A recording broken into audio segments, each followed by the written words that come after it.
Now that November is over, I know that some of you out there, like maybe one or two of you, are bummed that we didn't do another November. So in honor of you, let's say hello to the night with the Lost Boys timeline. This is one that I'm surprised that I haven't got to yet, and I have a feeling that some of you might not have even known that it had a sequel or two. So let's check out to see if the timeline makes me happy or if it's going to make me cry, little sister.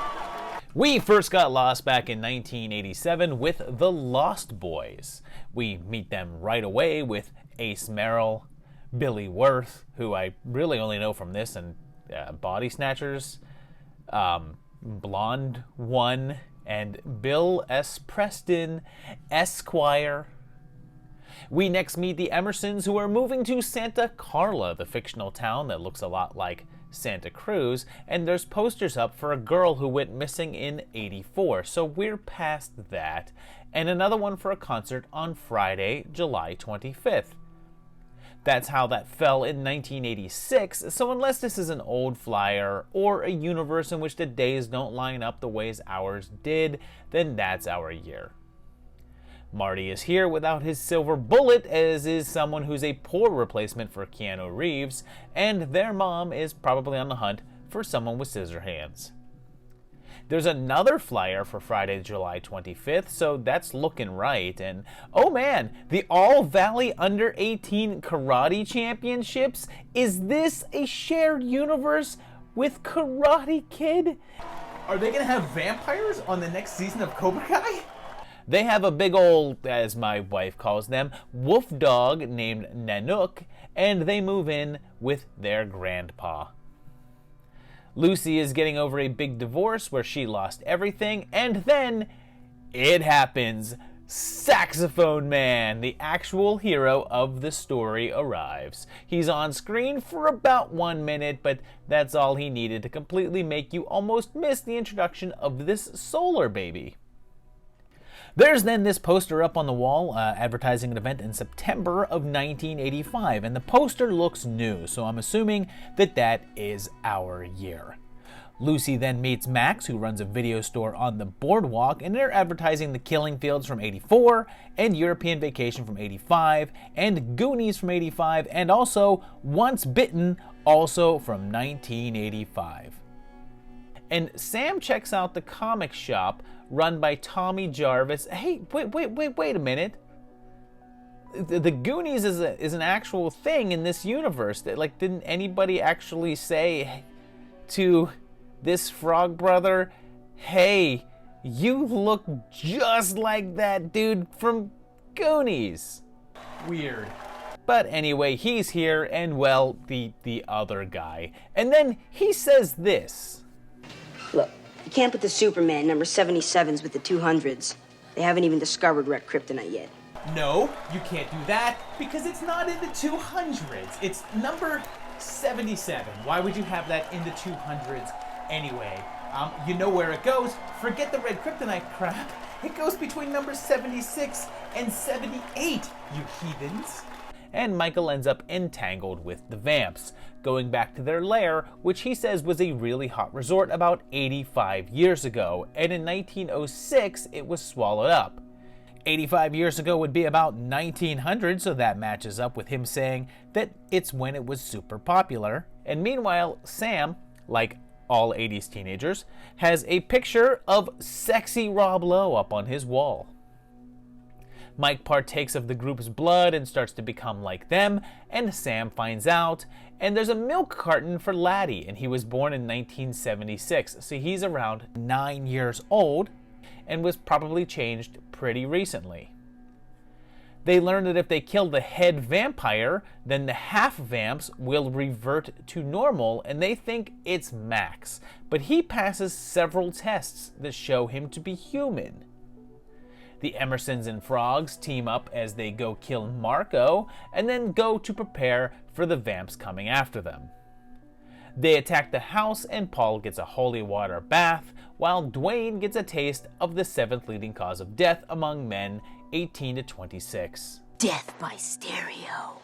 And in the bedroom, on Sam's bed, is a copy of Archie's Clean Slate from the 1970s. And this has nothing to do with the timeline, but did you know that there was an entire run of Archie that was exclusively Christian, and every issue was learning Bible lessons with full-on quotes and all? And Clean Slate was a part of that. David and Michael fighting it out, with the D getting the Linnea in Silent Night, Deadly Night treatment.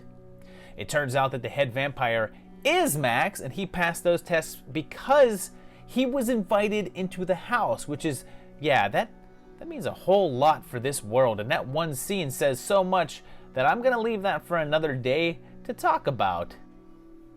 Grandpa saves the day by spiking Max, revealing that he's been a vampire hunter this whole time, and he never thought to mention it until now? Gramps is kind of a dick. 21 years later, for some reason, the time seemed right for a sequel, and so we got 2008's Lost Boys: The Tribe. There's a bunch of surfer dudes here who get yelled at by the sex machine himself, who turns out to be a vampire. But oh, so are the surfers, and they kill him. Discount Stifler is here, and he's with his little sister and rent a house from their aunt after their parents die. They're not in Santa Carla, and this is not Saxophone Man. And Chris gets directed to the home of the Frog Brothers to look for a job, and later meets ex-pro surfer Shane Powers, who just vanished one day, and he invites him to a party. Now, Shane is no David, but he's close enough to be like, I don't know, his little brother or something? I don't know, that sounds a little far-fetched. We find out that Chris and his sister's last name is also Emerson, so they may be related to Sam and Mike. And we find out that Chris is also a pro surfer, but after their parents died in a car crash a few years ago, he flipped a bit and then lost his sponsors. The vamps are at the party, and Nicole drinks the blood wine and starts dragging out, so Edgar Frog is back to help. Chris gets attacked by another vamp and antlers her, so she turns to stone and explodes. And Edgar says he lost a family member to the other side, implying that Alan became a vampire. He changes the rules a bit and says that a wooden stake isn't needed and that anything that pierces the heart will kill them. Nicole starts to be swayed, and they figure that Shane is the head vampire, and she eventually gives in to him. They start to try to sway Chris to their side with motorbikes and extreme skateboarding, and he drinks the blood. The crew kills off a bunch of girls at the beach, but Chris doesn't partake and instead stakes John. Him and Edgar head to the lair, and there they manage to drill Eric, and as mentioned, in this film, every vamp's death is different, as this guy melts. Ed uses a holy water balloon cannon to explode Kyle's head, which is pretty effective, and Chris and Shane fight, with Nicole stepping in to stake him, and Chris decaps his Tate, which reverts them back to normal. Now, real quick, since their last names are Emerson, there's speculation that they're the children of Michael and Star. But, presuming that this is real time, which is most likely, judging from Edgar's aging, it's 2008, and 23 years have passed.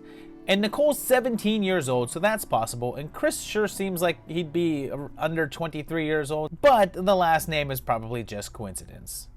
In a mid-credit scene, Edgar faces off against Sam, returning for this one scene, but he's a vampire now, and we never see their actual fight. 2 years later, in 2010, that was followed up with Lost Boys: The Thirst, and starts in Washington, D.C., and a senator trying to become a vampire, and he's interrupted by the frogs, since Alan is back as well now, but he's forced to drink vampire blood. It's just a dream though, as Edgar is given an eviction notice that tells us that we're in May of 2010, so the film's in real time, and he's recruited by Gwen here to try and find her brother. And then there's some DJ named DJ X who's dealing a new drug called the Thirst that's actually vampire blood, and not just any blood, but blood from the head vampire. These vampires jump out of airplanes, and we find out that Alan is still a half vampire. That wasn't just a dream, it was a memory, and they recap that Sam turned and that Edgar killed him. He says that makes him unwelcome by the entire Emerson family, including Michael and Star, showing that they're still alive and definitively weren't Chris and Nicole's dead parents, and is then said that Laddie has a wife and kids now. Gwen teams Edgar up with Lars von Getz, a former reality TV show star, and he visits Sam's gravestone, which says he died in 2008, confirming the date of the second film, and showing that this is 2 years later. Oddly, in real life, Corey Haim turned down appearing in this film, so his death was written in, but actually died the same year this film was released. The vampires want to do a sacrifice under a blood moon, so Frog teams up with comic book store girl Zoe and Blake, a weapons guy, and they try to find Gwen's brother.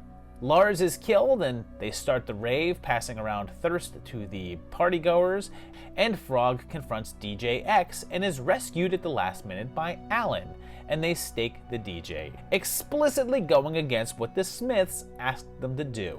They should have hung him.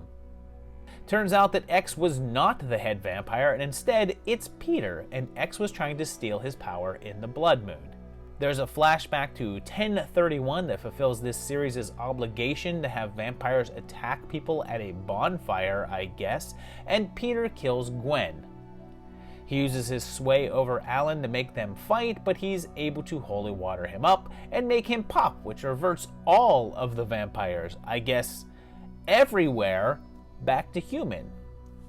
But it turns out that Zoe, I guess, is a werewolf. And as always, there's more than just the movies. First off, I want to say that there were attempts to make a sequel almost immediately after the first film. Since we don't see David dissolve or explode or anything, the idea was that he's actually still alive, and he would be brought back in a second part called The Lost Girls. Kiefer also mentioned that Schumacher wanted to make a prequel focusing on David before he was turned, which also never happened. David did, however, have a resurrection in a comic book series entitled Lost Boys: Reign of Frogs from Wildstorm, and in this series, Edgar mentions that Michael and Star died in a car wreck, which seems to insinuate that Chris and Nicole were that children, but that's rendered false, and this book is deemed non-canon by The Thirst. So there you have it! 3 movies, and actually a fairly decent continuity. I guess it mostly makes sense, with the exception of, like, are they Emerson's or not Emerson's thing in the second one. Other than that, yeah, actually makes a pretty solid amount of sense, and these are not bad. The first movie absolutely should be watched. It is one of the greatest vampire movies of all time. It is a great film. It's really enjoyable, tons of fun. You should watch it if you haven't seen it already. And the sequels are okay. They're actually pretty entertaining. I did not mind them at all. Corey Feldman kind of made them for me. He really actually seemed to enjoy playing that role and was having fun and being silly with it. And I really appreciated that. Corey, you were great in those. And so I enjoyed these. They were fun. If you haven't seen them, maybe check them out. They're not bad. You won't be mad about it. Let me know if you've seen these. If you didn't even know Lost Boys had sequels, tell me down in the comments below. Let me know what you thought of this trilogy, whatever, and if you want to see more of any variety of TV show or whatever. I mean, I know that they've got this TV show thing supposed to be happening, but I don't know if it's going to happen or not.